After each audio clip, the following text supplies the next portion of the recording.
Jesus is the Word. We've started. Oh, I'm sorry. I've started too. Couldn't you tell? I tried to hit record fast enough to get your best stuff. Yeah, but I was just saying that. Oh, hey, Merry Christmas. Merry Happy Christmas. Happy Christmas to you, and we get Cosmic Christmas text here on Christmas Day. It's Christmas Day. And is it a day off or a day with extra work when Christmas Day falls on a Sunday? Oh, yeah. Less work, I guess. Right. Because you only have to have one service. Whereas when Advent 4 falls on a Saturday, then you're toast. Then you're toast. So, anyway, thinking like a preacher. We got the prologue of John. One thing that I've always liked about the prologue of John is that it differentiates Jesus of Nazareth from the Logos, or the divine word, the second person of the Trinity. Now, I think the danger can be, because it's not talking about Jesus of Nazareth. No. It's talking about the second person of the Trinity. Absolutely.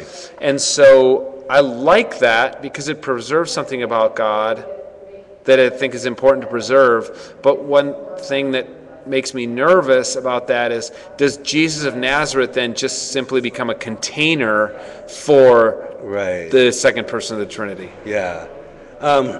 Like, where's Jesus of Nazareth in this equation of the prologue of John?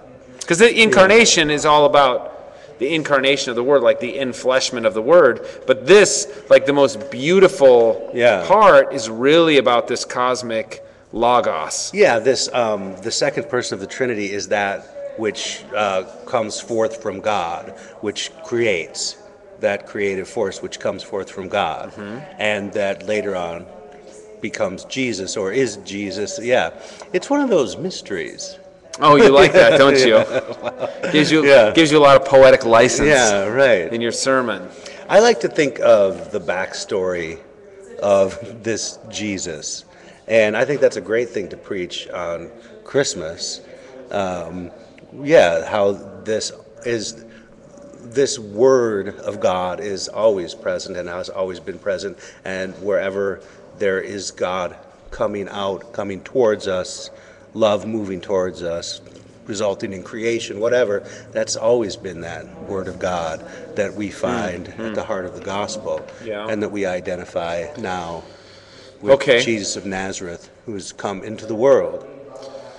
Yeah, I guess what I like about this text is thinking that I think it was written quite a bit later than the other Gospels. Yeah. And I think that the community that was living with this teaching about who Jesus was, they were trying to make some theological sense of the incarnation, maybe 5 or 6 decades, well, maybe 9 or 10 decades after the incarnation actually happened, and they're looking back on it, and they give it some very beautiful language. It would not be unlike if one of us were to sit down and write some elegiac poem about the Civil War, right? Like, and makes it real, like romanticizes it and fills it with meaning, whereas the people who were on the ground at the time fighting the battle at Gettysburg or whatever, there was not a lot of romance in it. Or also, it has a different meaning for us. We can read back in history,